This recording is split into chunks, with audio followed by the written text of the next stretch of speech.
Biasanya di pintu gerbang masuk menuju Jeroan Pura atau Candi Kurung selalu terlihat Karangboma yang berbentuk relief dengan wajah seram menyerupai raksasa. Menurut Jero Mangku Gede Suyase, penggunaan Karangboma di setiap Candi Kurung menuju pura syarat akan makna filosofi yang tersurat dalam Kekawin Bomantake.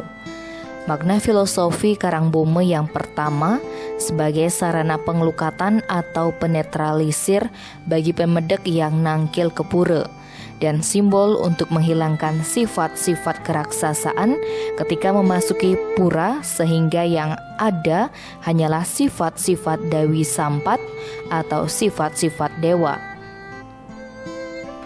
Dalam Kekawin Bomantake disuratkan, Boma adalah putra dari Dewa Wisnu dengan Dewi Pertiwi. Ketika itu, Dewa Brahma dan Dewa Wisnu bersitegang untuk mencari siapa yang paling sakti di antara kedua dewa tersebut.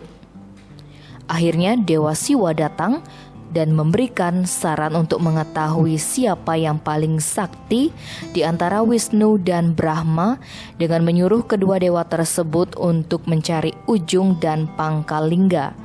Dewa Brahma mencari ujung lingga ke atas dengan menaiki burung Garuda. Sedangkan Dewa Wisnu menjelma menjadi babi hutan untuk menuju pangkal lingga ke bawah yaitu perut bumi. Nah, ketika sedang menggali dasar bumi tersebut, lanjut Jero Suyase, babi hutan jelmaan Dewa Wisnu tersebut bertemu dengan Dewi Pertiwi yang cantik. Perjumpaan Dewi Bumi dan Dewa Hujan yang sedang berwujud babi hutan ini berlanjut sebagai kisah percintaan yang melahirkan seorang putra berwujud menakutkan bernama Boma. Dalam konteks ini, gambaran Wisnu sebagai babi hutan yang sedang menggali tanah hingga ke dasar bumi dapat ditafsirkan sebagai karakter air atau hujan lebat yang selalu mengalir atau turun deras meresap ke dalam bumi. Jika air dalam bumi bertemu, maka disitulah terjadi kehidupan atau kesuburan. Di alam nyata, sosok Boma sebagai putra Dewa Wisnu dengan Dewi Pertiwi juga dapat disetarakan sebagai tumbuh-tumbuhan atau hutan yang tumbuh pada media tanah yang cukup memperoleh air. Jero Gede Suyase juga menambahkan, jika memasuki areal suci pura hendaknya masuk melalui Candi Kurung atau Gelung Kori sebagai lambang Gunung Mahameru yang senantiasa memberi berkah kemakmuran terhadap alam semesta berserta isinya. Candi Kurung atau Gelung adalah sebuah konsep menyatunya alam pikiran kemanusiaan dengan alam kedewaan sehingga membentuk Kuwong, Kurung, Gelung, Windu, dan Sunia.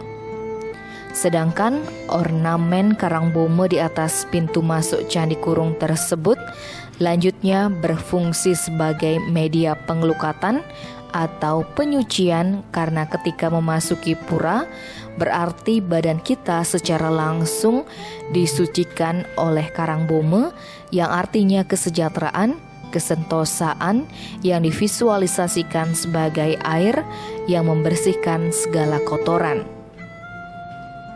Selain itu, wujud seram menyerupai raksasa yang ditonjolkan dalam ornamen Karangboma tersebut menurut Jero Suyase adalah sebuah simbol agar manusia ketika memasuki pura harus bisa meredam atau meninggalkan sifat-sifat keraksasaan yang ada pada diri manusia.